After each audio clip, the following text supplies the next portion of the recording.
जय हिंद दोस्तों, मेरा नाम मुकेश कुमार है और मैं आज आपके लिए विश्व युद्धों के इतिहास से एक विश्व युद्ध की जानकारी लाया हूं, जिसे हम प्रथम विश्व युद्ध के नाम से जानते हैं।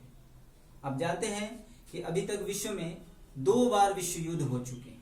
प्रथम विश्व युद्ध जो कभी 1914 से 18 ईस्वी तक चले और द्वितीय विश्व युद्ध 1939 से 45 तक चले।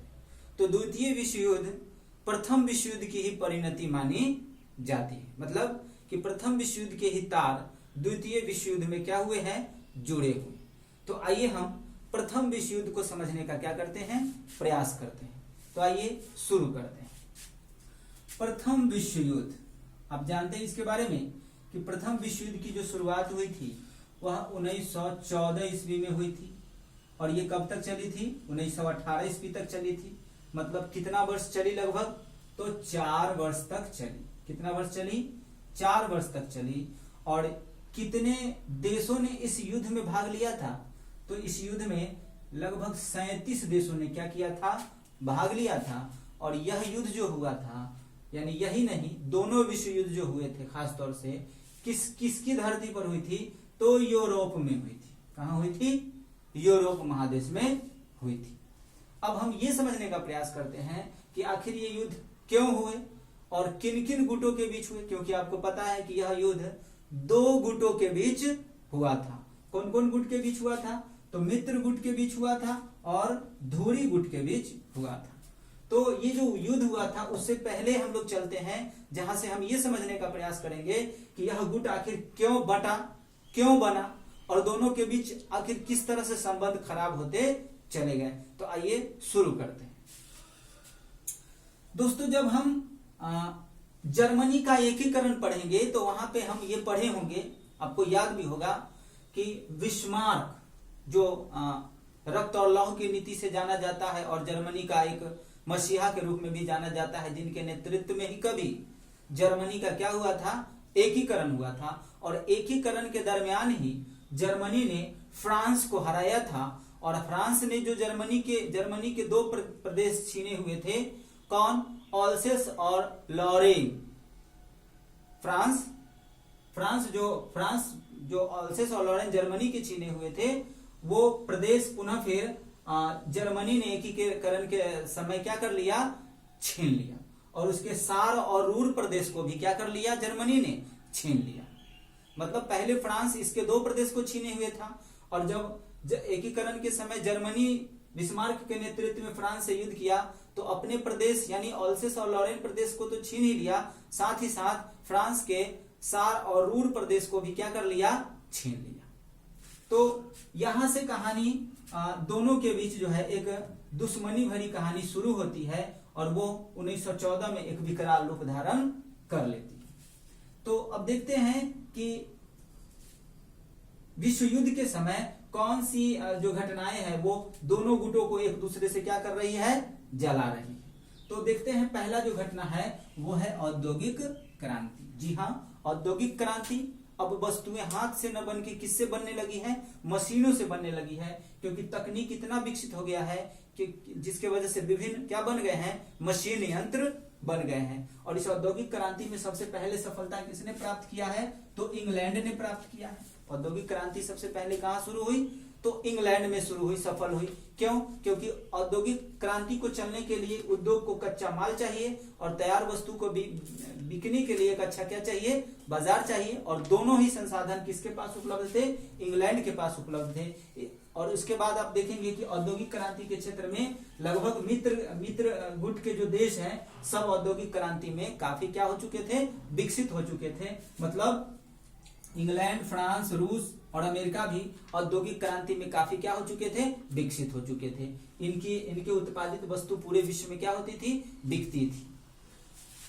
तो अब देखते हैं कि औद्योगिक क्रांति में ये इनको टक्कर देने लगा था। कौन किसको टक्कर देने लगा था, तो धुरी गुट के जो देश हैं जिसमें जर्मनी है, इटली है, ये इनको क्या देने लगा था, टक्कर देने लगा था। मतलब ये हुआ कि कोई भी वस्तु ये देश बनाती थी और वही वस्तु इधर के देश बनाती थी, तो देखा जाता था कि तकनीकी पावर इतना अच्छा होता है कि कम दाम होने के बावजूद इनकी वस्तुएं क्या हो रही है, अच्छी हो रही है, जिस वजह से इनका बाजार जो है बढ़ता जा रहा है और इस गुट को इस तकनीक से क्या होने लगा है, डर लगने लगा है। तो संबंध आप समझ रहे हैं कि अब खराब होने लगा है। दूसरा जो बात है वो है उपनिवेशवाद। आपको पता है कि ये देश उपनिवेशवादी भावना को आगे बढ़ा रहे हैं। मतलब क्या हुआ कि जब कोई मजबूत देश कमजोर देश पर उसके बाजार पर नियंत्रण कर लेता है तो उसे उपनिवेशवाद कहते हैं। मतलब उस बाजार पर पूरी तरह से नियंत्रण किसका होता है, तो ऐसे देशों का होता है, मजबूत देशों का होता है। तो उपनिवेशवाद को भी बढ़ावा अब कौन देने लगा है, तो जर्मनी इटली देने लगा है। मतलब जो जो चीज ये पहले से कर रहे थे अब कौन कौन करने लगा है, तो ये सब गुट के देश करने लगे हैं। स्वाभाविक सी बात है कि दोनों के बीच जो है संबंध क्या होगा, खराब होगा। और खास तौर से इसको ये डर लगेगा कि कहीं हमारे तमाम बाजार पर इसका ना क्या हो जाए, नियंत्रण हो जाए। उसके बाद क्या है, तो साम्राज्यवाद है। आपको ये भी पता है कि बाजार के माध्यम से ही ये देश दूसरे देश को धीरे धीरे क्या बना लिए थे, पूरी तरह से गुलाम बना लिए थे। तो यही नीति पुनः फिर ये भी अपनाने लगा है। ये भी उपनिवेशवाद के बाद साम्राज्यवाद को बढ़ावा देने लगे हैं। और तीसरा जो चौथा जो रीजन देख रहे हैं आप वो है सैन्यवाद। ये देश जो पूरे विश्व में अपने बाजार फैलाए हुए हैं, इनको ये पता है कि कभी न कभी ये जो साम्राज्य है, जिस साम्राज्य को पकड़ के रखने के लिए या बचाने के लिए हमको युद्ध करना पड़ेगा। तो ये क्या करते हैं, अपने कुल कमाई का लगभग 85 से 90% जो रुपया है वो किस पर खर्च कर रहे हैं, सैन्यवाद पर खर्च कर रहे हैं।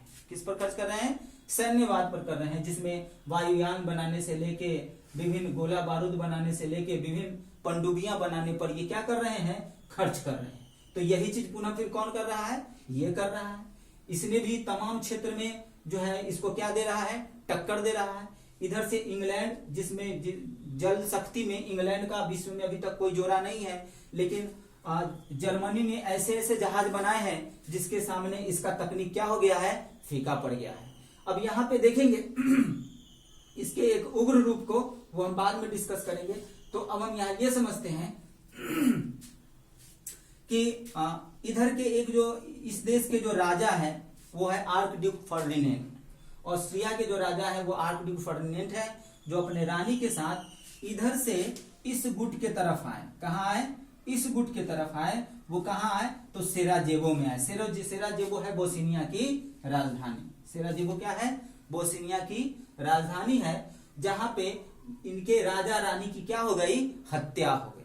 और हत्या करवाया था सर्बिया का एक काला हाथ नामक आतंकवादी संगठन। तो ये बातें यहाँ के खलबली मचा दी, क्योंकि यहाँ के जो राजकुमार है उनकी यहाँ पे मौत हुई थी।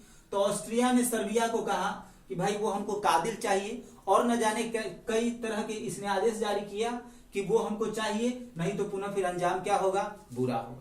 तो ये इनके बातों को मान सकता था, लेकिन इनको जो है चढ़ा बढ़ा दिया। कौन चढ़ा बढ़ा दिया, तो इधर के जो देश है इंग्लैंड, फ्रांस, रूस, ये सब इसको बहकाया कि नहीं, आपको कुछ भी इसके सवालों का जवाब नहीं देना है, ना कुछ करके देना है, इसको जो करना है करने दीजिए, हम आपके क्या है, साथ हैं। इस वजह से इसका जो है मन बढ़ गया और इसने क्लियर जवाब दे दिया, किसको, ऑस्ट्रिया को।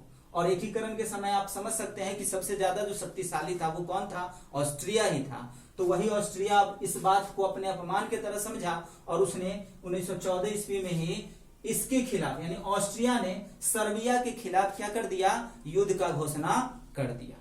अब इस देश का पक्ष लेने वाला इसका साथ देने लगा और इस देश का पक्ष लेने वाला इसका साथ देने लगा। इस तरह दो गुट बट गए और दोनों गुटों के बीच युद्ध क्या हो गया, शुरू हो गया। और देखते देखते यह युद्ध जो है विश्व युद्ध में क्या हो गया, बदल गया, जिसके बारे में हमने आपको बताया कि यह 4 वर्ष तक चला। 37 देशों ने भाग लिया। यूरोप महादेश में यह होने लगी है। अब देखेंगे कि 1917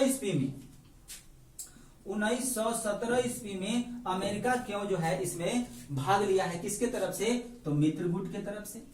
तो जर्मनी ने ऐसा जहाज बनाया था, इंपरेटर नामक जहाज बनाया, जो उस समय विश्व का सबसे बड़ा क्या था, जहाज था। यू नामक इसने जहाज बनाए, जो जहाजों को स्पेशल क्या कर देती थी, डुबा देती थी। यहां तक कि जर्मनी ने घोषणा कर दिया था कि इंग्लैंड की तरफ जो भी जहाज जाएगा, पानी का जहाज, उसे मैं क्या करूंगा, डुबा दूंगा। इसी समय जो है अमेरिका से एक जहाज इंग्लैंड की तरफ जा रहा था, उस पर काफी यात्री क्या थे, सवार थे, और उस जहाज को भी जर्मनी ने क्या कर दिया था, डुबा दिया था, जिसमें 128 से अधिक अमेरिकी नागरिक क्या हुए थे, मारे गए थे। और इसी घटना को लेकर के उस जहाज का नाम था लुसितानिया।